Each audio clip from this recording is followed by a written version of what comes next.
ഇന്നിപ്പോൾ മണ്ണ് കുഴിച്ചിട്ട് എന്താ പരിപാടി എന്നായിരിക്കും അല്ലേ. കുറച്ച് നാളായിട്ട് വീട്ടിലെ കളിമണ്ണാണല്ലോ ട്രെൻഡ്. അപ്പോൾ എന്തായാലും ഞാനും ചെയ്ത് നോക്കാമെന്ന് വിചാരിച്ചു. ഓൾറെഡി നമ്മൾ വീട്ടിൽ എയർ ഡ്രൈ ക്ലേ ഉണ്ടാക്കുന്നതിൻ്റെ വീഡിയോ ഞാൻ അപ്ലോഡ് ചെയ്തിട്ടുള്ളതാണ്. എല്ലാവർക്കും മണ്ണിൽ ഇങ്ങനെ കുഴയ്ക്കാനായിട്ടൊക്കെ ഒരു മടിയുള്ളവരുണ്ടാവും. അപ്പോൾ അങ്ങനെയുള്ളവർക്ക് അത് ട്രൈ ചെയ്ത് നോക്കാം കേട്ടോ. ക്ലേ ഉണ്ടാക്കാൻ സഹായിക്കാനായിട്ട് എൻ്റെ കൂടെ 2 പേര് നിൽപ്പുണ്ട്. കണ്ടിട്ട് എൻ്റെ വീഡിയോസിൽ എപ്പോഴും ക്രാഫ്റ്റ് ചെയ്യുമ്പോൾ കുഞ്ഞു കൂടി ഉണ്ടാവുമായിരുന്നു. ഇപ്പോൾ അവൻ വലുതായിട്ടോ. അപ്പോൾ കൂടെ കുഞ്ഞുമോൾ കൂടിയുണ്ട്. അവൾക്ക് എന്തോ കണ്ടിരിക്കാനായിട്ടുള്ളൊരു ക്ഷമയില്ല. കഴിഞ്ഞിട്ടില്ല എന്നാൽ ഞാൻ ഇപ്പോൾ വരാട്ടോ എന്ന് പറഞ്ഞ് അവിടെ വരെ അടക്കും. വീണ്ടും തിരിച്ചു വരും. കഴിഞ്ഞു എന്ന് ചോദിക്കും. തന്നെയാണ് പരിപാടി.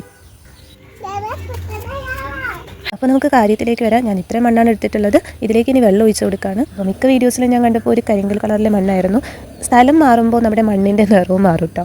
പിന്നെ ഇതൊരു പരീക്ഷണം കൂടിയായിരുന്നു. താഴേക്ക് ഒത്തിരി കുഴിച്ചിട്ടെടുക്കാത്ത മണ്ണ് വെച്ചിട്ട് നമുക്ക് ചെയ്താൽ ശരിയാവുമെന്ന് കൂടി എനിക്ക് അറിയണമായിരുന്നു. എന്തായാലും സംഭവം സക്സസ് ആണ്. അത് നന്നായിട്ട് മിക്സ് ചെയ്ത് അരിച്ചെടുത്തിട്ടുണ്ട്. പിന്നെ 1 മണിക്കൂർ കഴിഞ്ഞപ്പോൾ ഉള്ളതാണ് ഇപ്പോൾ കാണുന്നത്.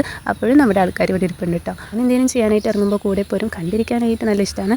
പക്ഷെ അതിൽ കിടന്ന് വരകുമ്പോഴാണ് നമുക്ക് പ്രശ്നമായിട്ട് വരാം. ഇങ്ങനെ ഇരിക്കുകയാണെങ്കിൽ കുഴപ്പമൊന്നുമില്ല കേട്ടോ. അങ്ങനെ മുകളിൽ വന്ന വെള്ളം മാറ്റി കൊടുത്തിട്ട് ഒന്നുകൂടി അരിച്ചെടുത്തിട്ടുണ്ടായിരുന്നു. വീണ്ടും ഒരു 3 മണിക്കൂർ ഞാൻ വെച്ചു കേട്ടോ. അത് കഴിഞ്ഞിട്ട് വീണ്ടും നമ്മൾ വെള്ളം മാറ്റിയെടുക്കുകയാണ് ചെയ്തത്. അങ്ങനെ നമുക്ക് കിട്ടിയതാണ് ഈ കാണുന്നത്. അമ്മയുടെ പഴയ നൈറ്റിയുടെ മുകളിലേക്കായിട്ട് ഇതുപോലെ ഒന്ന് ഇട്ടിട്ട് അത് സ്പ്രെഡ് ചെയ്ത് കൊടുത്തു. ഇതിപ്പോൾ ഡ്രൈ ആവാനായിട്ട് 1 ദിവസമാണ് എടുത്തത്. ഓരോ ദിവസത്തെയും കാലാവസ്ഥ പോലെ ആയിരിക്കും. നമ്മൾ വെയിലത്ത് വെച്ച് എന്തായാലും ഉണക്കാൻ പറ്റില്ല. അങ്ങനെ 1 ദിവസം കൊണ്ട് ഉണങ്ങി കിട്ടി കേട്ടോ. അങ്ങനെ കളിമണ്ണ് റെഡി ആയിട്ടുണ്ട്. ഇനി പറ്റുവാണെങ്കിൽ ഞാൻ മലപ്പുറത്ത് ചെന്നിട്ട് വയലിൽ ചെളി വെച്ചിട്ട് കളിമണ്ണ് ഉണ്ടാക്കിയിട്ട് വീഡിയോ അപ്ലോഡ് ചെയ്യാം കേട്ടോ. യൂസ്ഫുൾ ആയിട്ടുണ്ടെങ്കിൽ ഒന്ന് ലൈക്ക് ചെയ്യാനും കമൻറ്റ് ചെയ്യാനും സബ്സ്ക്രൈബ് ചെയ്യാനായിട്ട് മറക്കരുത്. Thank you for watching.